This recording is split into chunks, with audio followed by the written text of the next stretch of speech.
So today we are going to start a new chapter, that is chapter number 8 from the Levinson book of microbiology. तो host defence. Host यहाँ पे कौन है?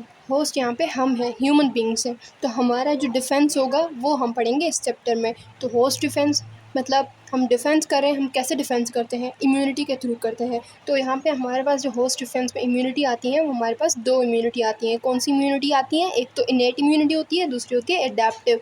और जो innate immunity होती है वो क्या होती है? नॉन स्पेसिफिक होती है। और जो एडेप्टिव इम्यूनिटी होती है वो क्या होती है? स्पेसिफिक होती है। अब इनेट इम्यूनिटी के इन्होंने काफ़ी सारे टाइप्स दिए हुए हैं, जैसे कि फिजिकल बैरियर्स। पहले जो हमारे पास कौन सा आता है? Physical barrier.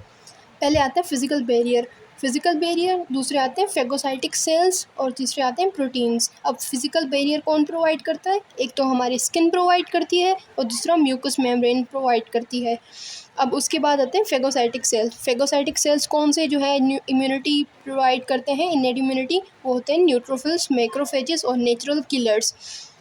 और दूसरे प्रोटीन्स होते हैं। प्रोटीन्स हमारे पास कौन से हो गए? Complementary protein. कॉम्प्लीमेंट प्रोटीन होते हैं ना हमारे पास, जो C3a, C5a और डिफरेंट नाम पढ़ते हैं। और दूसरे होते हैं लाइसोजाइम। लाइसोजाइम जो कहाँ पे प्रेजेंट होते हैं? हमारे टीयर्स में प्रेजेंट होते हैं। और तीसरे होते हैं इंटरफेरोन्स। इंटरफेरोन्स जैसे कि इंटरफेरोन, जो गामा इंटरफेरोन हो गए, इस टाइप के। अब जो एडाप्टिव इम्यूनिटी होती है, एडाप्टिव इम्यूनिटी वो कितने टाइप्स की है? वहाँ पे कौन से सेल्स आते हैं? दो टाइप की चीज़ें जो है एडाप्टिव इम्यूनिटी में काम आती हैं या वर्क करती हैं। एक तो एंटीबॉडीज़ होते हैं जो कौन प्रोड्यूस करता है? B cell. Then plasma cells में कन्वर्ट होते हैं। प्लाज्मा सेल से हमारी एंटीबॉडीज़ प्रोड्यूस होती हैं। और दूसरे होते हैं टी लिम्फोसाइट्स। अब जो होस्ट डिफेंस हमारे बुक में दिया हुआ है, क्योंकि हम बेसिक बैक्टीरियोलॉजी से ज़्यादा कंसर्न है, तो वहाँ पे जो है होस्ट डिफेंस अगेंस्ट बैक्टीरिया हम कैसे करते हैं, उसके दो टाइप्स होते हैं या दो तरीक़ों से। एक तो एक्यूट पायोजेनिक होता है जो डिफेंस होता है, एक्यूट पायोजेनिक मतलब पस फॉर्मिंग, जिसमें काफ़ी सारे इन्फेक्शन हो जाते हैं ना हमें स्किन में या फेस में भी। वो कैसे होते हैं? उनमें पस प्रोड्यूस होती है ना, तो वो होते हैं एक्यूट। वो थोड़ी देर के लिए होते हैं, एक्यूट होते हैं। और क्रोनिक जो चलते रहते हैं, काफ़ी टाइम के लिए होते हैं, तो वो क्रोनिक ग्रेन्युलोमेटस होता है। सही है।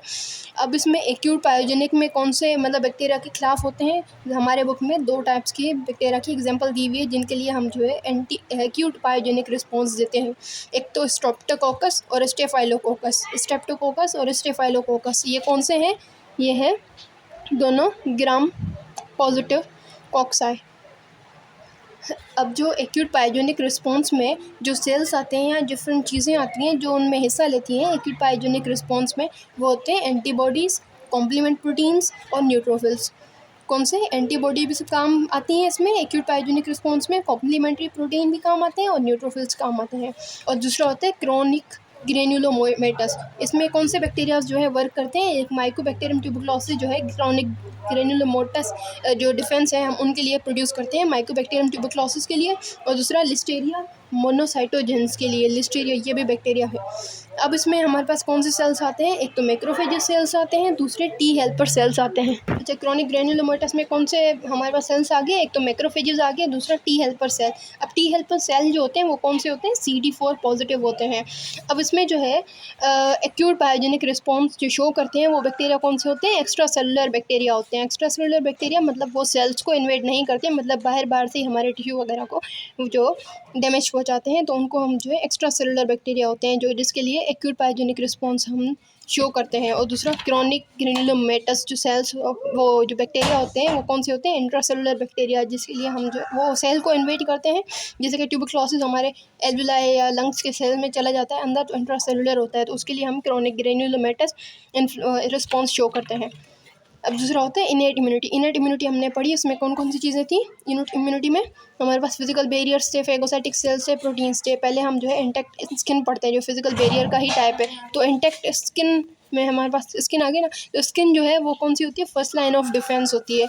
अब स्किन क्या प्रोवाइड करती है? एक तो फिजिकल बैरियर दे रही है, और दूसरा जो हमारे पास सेबेशियस ग्लैंड्स होते हैं हमारे हेयर्स में, हमारे स्किन में सेबेशियस ग्लैंड्स होते हैं, वहाँ से क्या प्रोड्यूस होता है? फैटी एसिड्स प्रोड्यूस होते हैं। तो फैटी एसिड जो प्रोड्यूस होते हैं वो क्या करते हैं? एंटी फंगल होते हैं और एंटी बैक्टीरिया माइक्रोबियल होते हैं, मतलब बैक्टीरिया वगैरह जो भी आते हैं तो उनको जो है किल कर देते हैं फैटी एसिड्स या उनकी जो है मेम्ब्रेन के साथ थोड़ा सा डिस्ट्रप्शन कर देते हैं फैटी एसिड्स। और दूसरा होता है लो पीएच। स्किन की जो पीएच होती है वो लो होती है, 3 to 5 होती है। वो भी पीएच कौन प्रोड्यूस करवाता है? लो पीएच। वो भी फैटी एसिड प्रोड्यूस करवाते हैं। तो लो पीएच हो गई। 3 चीज़ हो गई, एक तो फिजिकल बैरियर प्रोवाइड कर रहे हैं, दूसरे फैटी एसिड प्रोड्यूस कर रहे हैं सेबेशियस ग्लैंड से, और दूसरा लो पीएच होती है स्किन की। और दूसरी चीज़ क्या होती है? म्यूकस मेम्ब्रेन होती है। तो म्यूकस मेम्ब्रेन जो है वो कहाँ से प्रोड्यूस होती है? म्यूकस मेम्ब्रेन ज़्यादातर जो है ना रेस्पिरेटरी सिस्टम को प्रोटेक्ट करती है, जैसे कि हमारी नेज़ल में हो गई या हमारे नेज़ोफेरेंक्स में हो गई, या जहाँ पे भी सीलिया प्रोड्यूस है, सीलिया है, म्यूकस प्रोड्यूस हो रहा है, वो ज़्यादातर किसको मतलब प्रोटेक्ट कर रहा है? रेस्पिरेटरी सिस्टम को ही प्रोटेक्ट कर रहे हैं ना। तो अब म्यूकस मेम्ब्रेन में हम क्या क्या कंसिडर कर सकते हैं? तो म्यूकस मेम्ब्रेन में एक तो सीलिया हो गए हमारे, और दूसरा म्यूकस प्रोड्यूस होता है वो हो गया। अब म्यूकस कहाँ पे प्रोड्यूस हो सकता है वो आगे हम पढ़ते हैं। अब ये जो है ना म्यूकस और सीलिया, उनको हम क्या कहते हैं? म्यूकोसिलियरी अपरेटस होता है। तो सीलिया होते हैं ना, इस तरह से सीलिया होते हैं लाइनिंग पे, वो क्या करते हैं? प्रोपेल करते हैं। तो म्यूकस को आगे करवाते हैं, मतलब आगे मूव कराते हैं, प्रोपेल करवाते हैं। तो म्यूकस आगे चला जाता है, मतलब हमारे अगर रेस्पिरेशन कर रहे हैं, सांस ले रहे हैं, उसमें कोई भी बैक्टीरिया आ गया तो हम जो है म्यूकोसिलियरी अपरेटस होता है। तो जैसे ही ये सीलिया जो है आगे से प्रोवाइल करेंगे, सपोज करें हमने सांस ली है, रेस्पिरेशन की है, और तो उसमें हमारे बैक्टीरिया आ गए, तो बैक्टीरिया आ गए तो सीलिया को टच करेंगे, तो सीलिया क्या करवाएगा कि प्रोपेल करवाएगा, आगे फॉरवर्ड मूव करवाएगा सीलिया को। तो सीलिया जो भी म्यूकोस आगे बढ़ा होगा वो आगे से आगे चला जाएगा, मतलब ऊपर चला जाएगा, लेरिंग से होता हुआ सीधा हमारे ओरोफेनस में, ओरोफेनस से हमारे जो है माउथ से बाहर चला जाएगा, जैसे हम कफ कर लें या स्नीज कर लें, स्नीज आउट कर लें, या स्प्यूटम जो प्रोड्यूस होता है उसमें बैक्टीरिया होता है, तो वो जो है हमारा म्यूकस मेम्ब्रेन या रेस्पिरेटरी सिस्टम को ही हम जो है प्रोटेक्ट कर रहे हैं उसके थ्रू। और दूसरा हो गया म्यूकोसेलरी जो अपरेटस होता है, वो कौन कौन डैमेज कर सकता है? सिगरेट स्मोक जो होता है ना वो डैमेज कर सकता है म्यूकोसेलरी अपरेटस को, अल्कोहल डैमेज कर सकता है, और बहुत सारी चीज़ें होती है जैसे फ्यूम्स हो गए। और जो हमारे पास एक तो रेस्पिरेटरी सिस्टम को हमने प्रोटेक्ट किया कैसे? म्यूकस मेम्ब्रेन के थ्रू, मतलब म्यूकोसिलियरी अपरेटस के थ्रू। और दूसरा हम कैसे प्रोटेक्ट करते हैं? जैसे कि एल्वियोलर मैक्रोफेजेस हमारे पास प्रेजेंट है, और लाइसोजाइम जो टीयर्स में होते हैं, या म्यूकस मेम्ब्रेन म्यूकस होता है या हेयर्स होते हैं हमारे नोज़ में, वो भी बैक्टीरिया को बाहर निकाल देते हैं, या जो भी एजेंट्स आते हैं उनको बाहर निकाल देते हैं। और दूसरा जो होता है कफ रिफ्लेक्स, वो भी कोई बैक्टीरिया आ जाता है तो हम डायरेक्टली कफ करते हैं, फ़ौरन बॉडी कोई भी आ जाती है। एक तो हमने रेस्पिरेशन का पढ़ लिया है, रेस्पिरेटरी सिस्टम में कौन सा था? म्यूकोसिलियरी अपरेटस था, या मैक्रोफेजेस से डिफरेंट थे। अब जीआईटी में कौन से प्रोटेक्शन है? जीआईटी में हमारे पास हाइड्रोलाइटिक एंजाइम्स होते हैं जो सलाइवा में होते हैं, वो प्रोटेक्ट करते हैं। और जो एसिड्स होते हैं स्टमक में, वो भी प्रोटेक्ट करते हैं, क्योंकि कोई भी एजेंट जो है अंदर स्टमक में चला गया तो एसिड की वजह से वो उनकी डेथ हो जाएगी। और काफ़ी सारे डिग्रेडेटिव एंजाइम्स होते हैं, मैक्रोफेजेस होते हैं जो स्मॉल इंटेस्टाइन में, और जो अगर वजाइना है तो एडल्ट वीमेन की, तो उसमें वो प्रोटेक्ट करती है। कैसे प्रोटेक्शन होती है वहाँ पे? क्योंकि वहाँ पे जो है लो पीएच होती है। वो कौन लो पीएच करवाता है? लो पीएच जो प्रोड्यूस करवाते हैं वो लैक्टोबैसिलाई प्रोड्यूस करवाता है। और दूसरा जीआईटी में कौन सी प्रोटेक्शन कौन करवाते हैं? डेफिसेंस करवाते हैं, डेफिसेंस। अब देखें जो डेफिनेशंस होते हैं वो क्या होते हैं? वो हाईली चार्ज केटाइंस होते हैं, जो हमारे पास जो बैक्टीरियल मेम्ब्रेन होती है, सपोज करें ये बैक्टीरिया है, उसकी मेम्ब्रेन है, तो वहाँ पे डेफिनेशंस आएंगे, वहाँ पे पोर्स क्रिएट कर देंगे। क्या कर देंगे? पोर्स क्रिएट कर देंगे, तो उनमें जो है वो उनकी डेथ हो जाएगी बैक्टीरियाज की। मतलब डेफिनेशंस क्या करवाते हैं? पोर्स क्रिएट करवा देते हैं बैक्टीरियल मेम्ब्रेन पे, तो उनकी डेथ हो जाती है। तो ये डेफिनेशंस कहाँ कहाँ पे प्रेजेंट होते हैं? एक तो जीआईटी में प्रेजेंट होते हैं, दूसरे लोअर रेस्पिरेटरी ट्रैक्ट में प्रेजेंट होते हैं। अब जो जीआईटी में प्रेजेंट होते हैं वो इंटेस्टीन में ज़्यादा प्रेजेंट होते हैं, इंटेस्टिनल क्रिप्ट्स में।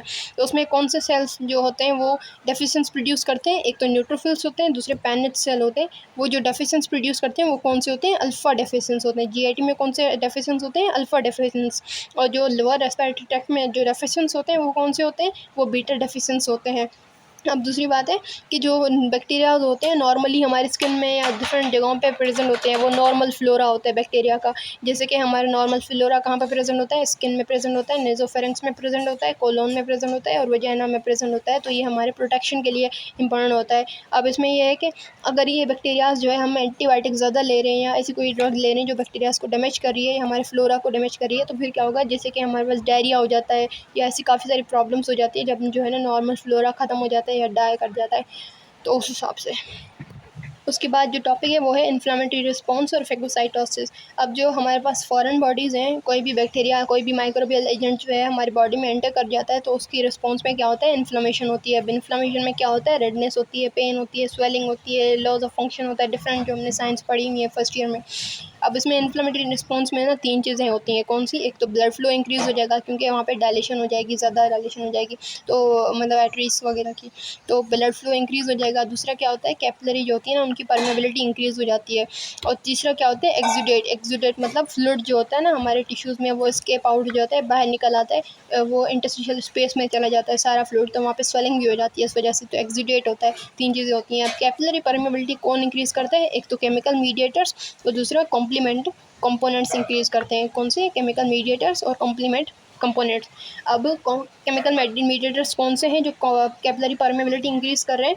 एक तो हो गया histamine, prostaglandins and leukotrienes. Histamine, prostaglandins और ल्यूकोट्राइन्स। अब कॉम्प्लीमेंट कंपोनेंट्स कौन कौन से हैं जो परमेबिलिटी इंक्रीज़ कर रहे हैं? एक तो C3A, C5A। अब दूसरा ये कह रहे हैं कि ब्रेडिकाइनिन जो होता है वो इम्पॉर्टेंट मीडिएटर होता है पेन का।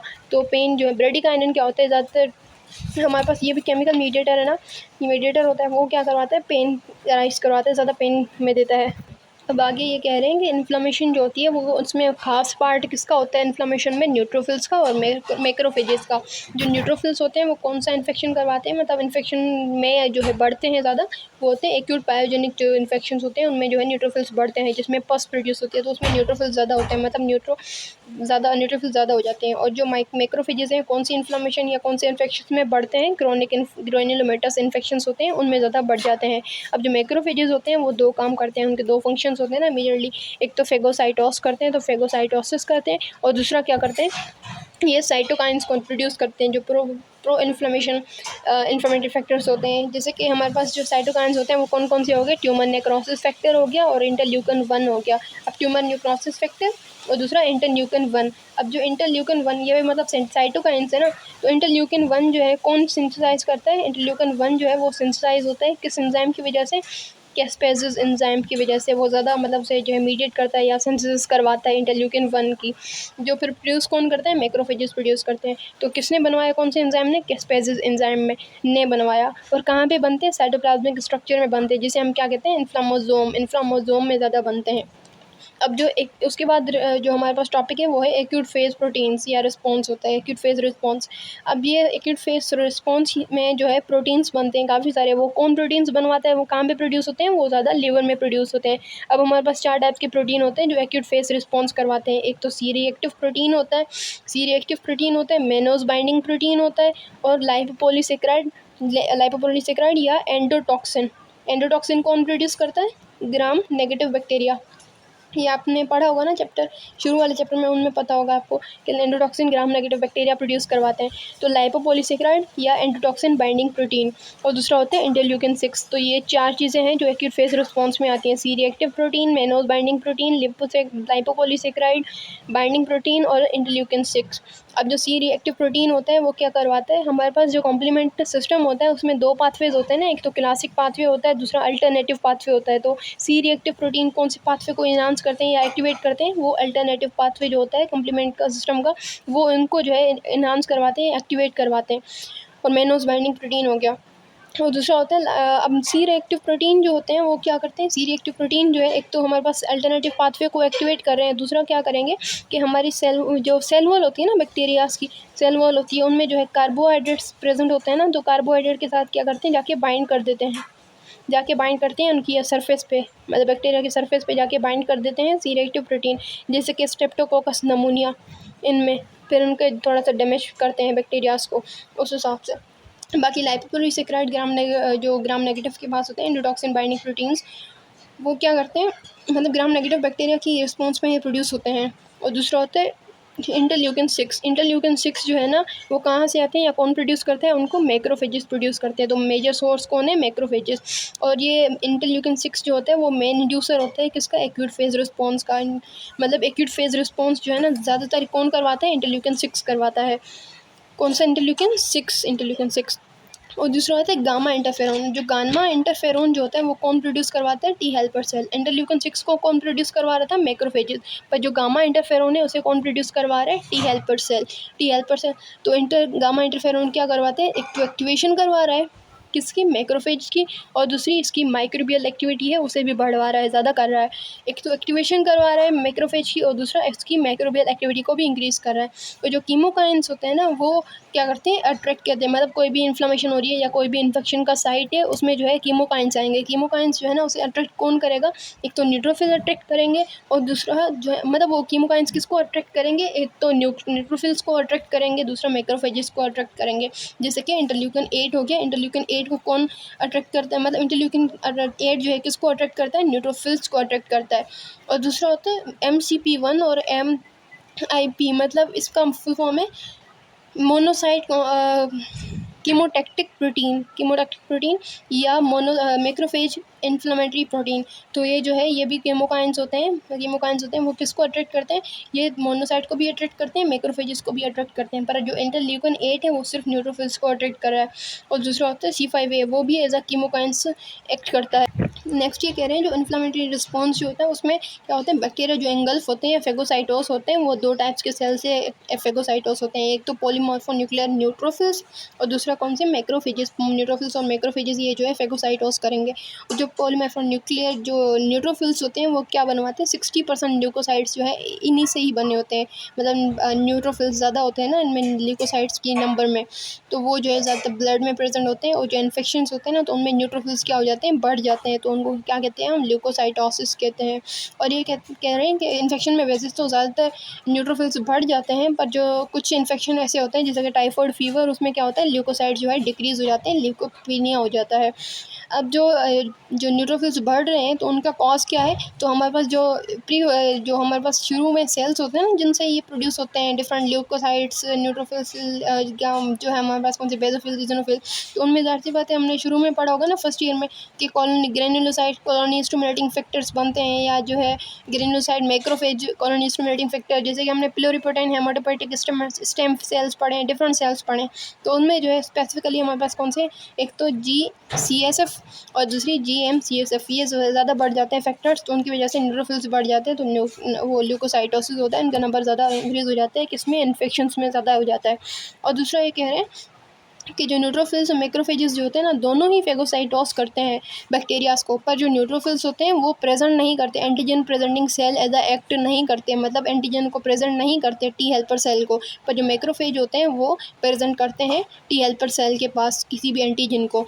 और दूसरा ये कह रहे हैं कि एंटीजन डेंड्राइटिक सेल्स जो होते हैं वो क्या होते हैं, वो मेजर एंटीजन प्रेजेंटिंग सेल्स होते हैं, एंटीजन प्रेजेंटिंग सेल्स मेजर होते हैं डेंड्राइटिक सेल्स।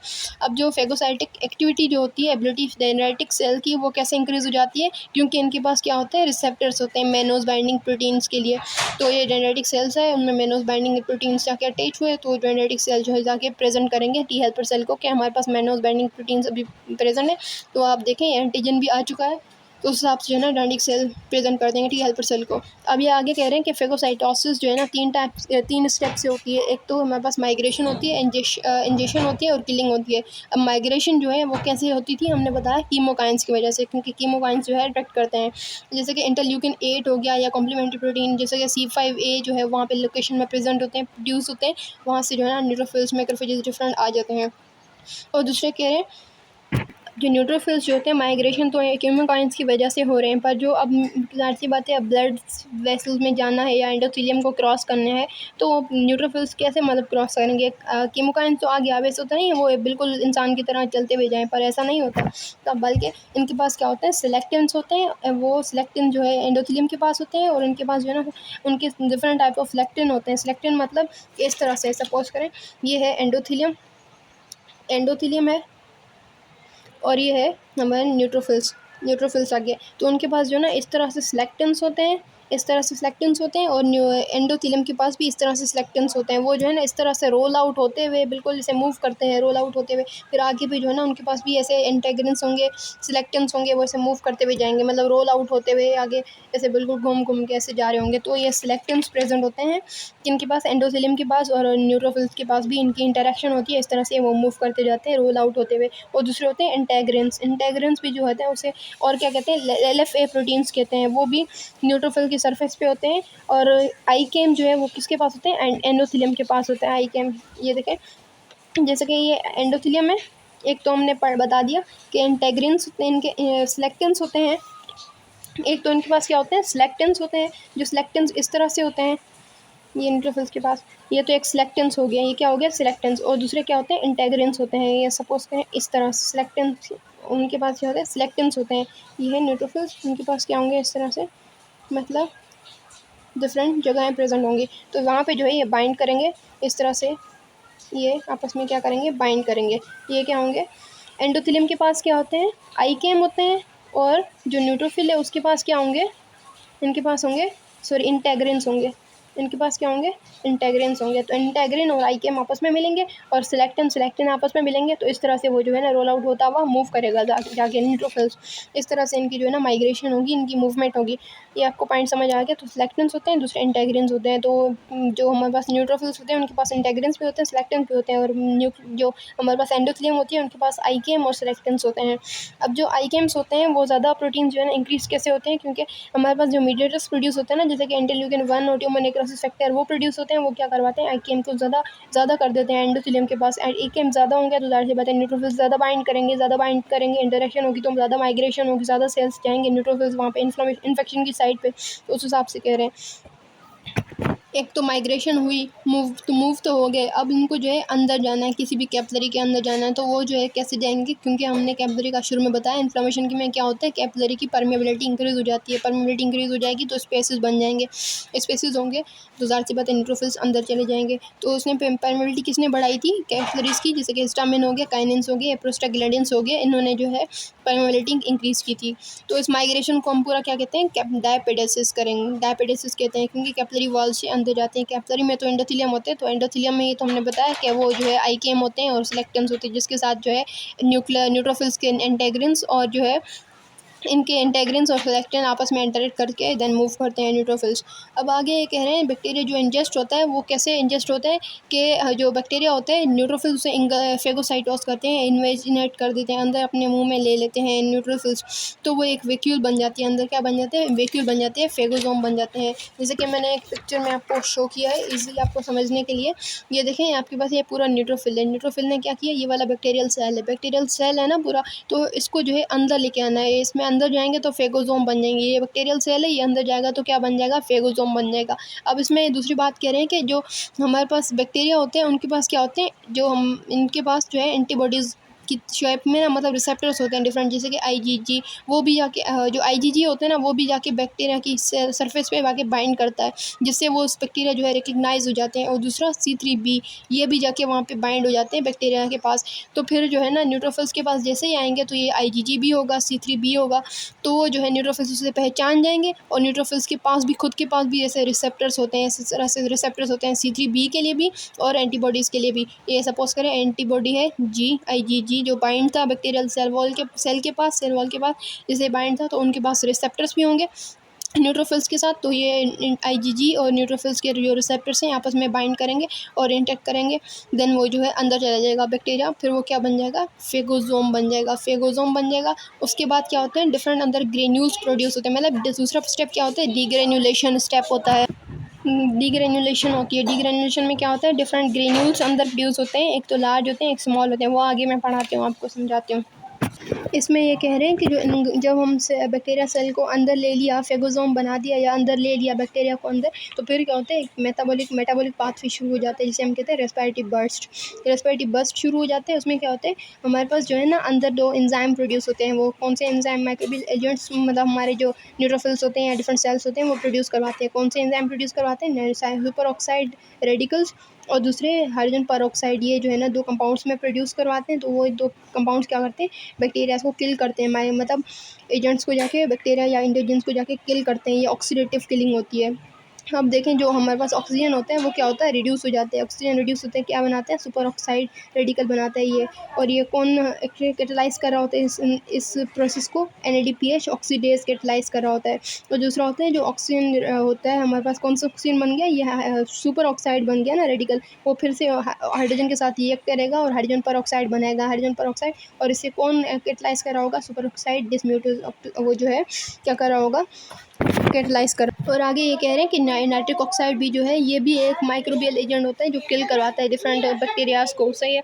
अब जो रिएक्टिव नाइट्रोजन इंटरमीडिएट होता है, इसके पास एक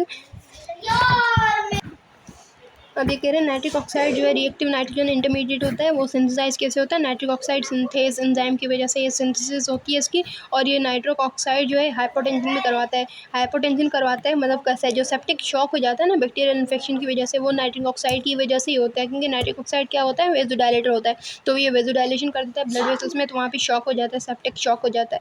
और वहाँ पे आगे कह रहे हैं कि भाई बैक्टीरिया जो है जो किल करते हैं, मैंने बताया कि फेगोसोम बनता है, वो 2 स्टेप प्रोसेस होता है। पहले तो डीग्रेन्युलेशन मैंने बताया कि 2 टाइप्स ऑफ ग्रेन्यूल्स बनते हैं, एक स्मॉल बनता है, एक लार्ज बनता है, जो मैंने पिक्चर में आपको बताया, ये वाली पिक्चर में कि एक स्मॉल जो हम बनता है ग्रेन्यूल, दूसरा लार्ज ग्रेन्यूल होता है। जो फेगोसोम अंदर जाता है, मतलब बैक्टीरियल सेल जो आगे जाके अंदर जाके फेगोसोम बन जाता है, तो ये ग्रेन्यूल्स होता है ना, ये ग्रेन्यूल्स किसके बने होते हैं, ये लाइसोसोम के बने होते हैं, लाइसोसोम के बने होते हैं। तो ये दोनों जाके क्या करते हैं, फेगोसोम के साथ बाइंड करते हैं, दोनों के साथ बाइंड करते हैं। उनके पास क्या होता है अंदर, एक प्राइमरी होता है जो लार्ज होता है, दूसरा होता है सेकेंडरी। सेकेंडरी क्या होता है, स्मॉल होता है, सही है। अब जो लार्ज होता है उनके पास या दोनों के पास क्या होते हैं, अंदर बहुत सारे एंजाइम्स होते हैं, जैसे कि माइलोपेरोक्सीडेज, प्रोटीएज, लाइएज, जो भी बहुत सारे एंजाइम्स होते हैं अंदर, ये फेगोसोम के साथ जाके बाइंड करते हैं। और बाइंड करते हैं तो फिर ये क्या बनाते हैं, फेगोलाइसोसोम बना देते हैं। और उनके अंदर जो एंजाइम होते हैं वो इनके साथ फेगोसोम के अंदर भेज देते हैं, अंदर सारे एंजाइम भेज देते हैं। तो वहाँ पे जो है ना उनकी डिस्ट्रक्शन हो जाती है सेल की, फिर हम जो है ना उसे एक्सोसाइटोसिस कर देते हैं, मतलब जो भी वेस्ट प्रोडक्ट होता है बैक्टीरिया का वो सारा बाहर आ जाता है। और ये आगे कह रहे हैं जो हाइपोक्लोराइड कैसे बनता है, हाइपोक्लोराइड भी बहुत ज़्यादा इंपॉर्टेंट होता है, क्योंकि ये भी किलिंग करवाता है बैक्टीरियल सेल की। अब हमने पहले जो है ना हाइड्रोजन पेरोक्साइड बनाया था ना, तो हाइड्रोजन पेरोक्साइड बनाया था तो उसके साथ क्या होता है, क्लोराइड बाइंड करता है, क्लोराइड आपस में मिलता है। जैसे कि हाइड्रोजन पेरोक्साइड बना तो वो क्या करता है, क्लोराइड के साथ मिलके क्या बनवाता है हमारे पास, ये हाइपोक्लोराइड बनवाता है। हाइपोक्लोराइड जो है ना बहुत ज़्यादा इंपॉर्टेंट होता है। अब वही बात करें कि डीग्रेनुलेशन होती है, डीग्रेनुलेशन में क्या होता है, जो है ना हमारे न्यूट्रोफिल्स के साइटोप्लाज्म में फेगोसोम जाता है। फेगोसोम मतलब बैक्टीरिया जो अंदर चला जाता है, न्यूट्रोफिल के अंदर चला जाता है, उसे हम फेगोसोम कहते हैं। तो फेगोसोम के साथ जो है डिफरेंट 2 ग्रेन्यूल्स जाके अटैच होते हैं, एक लार्जर होता है, दूसरा स्मॉलर होता है ग्रेन्यूल। ये किसके ग्रेन्यूल्स होते हैं, लाइसोसोम के ही ग्रेन्यूल्स होते हैं। एक लार्ज के पास 15% ज़्यादा ऑक्यूपाई करता है जो लार्ज होता है, वो स्मॉल जो होता है वो 85% एक कॉन्स्टिट्यूट करता है। जो 15% कॉन्स्टिट्यूट करता है उसमें कौन से एंजाइम होते हैं, माइलोपेरोक्सीडेज, मतलब इसमें जो है ये जो प्राइमरी है या लार्ज वाला है, इनके पास कौन सा एंजाइम होगा, माइलोपेरोक्सीडेज एंजाइम होगा। और जो स्मॉलर है उसके पास कौन से एंजाइम्स होते हैं, स्मॉलर के पास लैक्टोफेरिन होते हैं, और दूसरा protease, nucleus, lipase, different enzymes होते हैं। तो ये एंजाइम जो है जाके क्या करेंगे, फेगोसोम को अटैक करेंगे, फेगोसोम के अंदर जाएंगे, तो फिर क्या होगा, बैक्टीरिया जो है सारा जो है बिल्कुल डिग्रेडिव एंजाइम से अटैक कर देंगे उनके स्ट्रक्चर्स को, उनकी सेल वॉल को, सारा जो है बैक्टीरिया ख़राब हो जाएगा, मतलब डिस्ट्रक्शन हो जाएगी, डिस्ट्रॉय हो जाएगा। फिर एक्सेसरली हम जो है ना उसे मतलब फेंक देंगे या बाहर एक्सोसाइटोसिस कर देंगे। बाकी ये चैप्टर मैं आपको नेक्स्ट पार्ट में समझाती हूँ।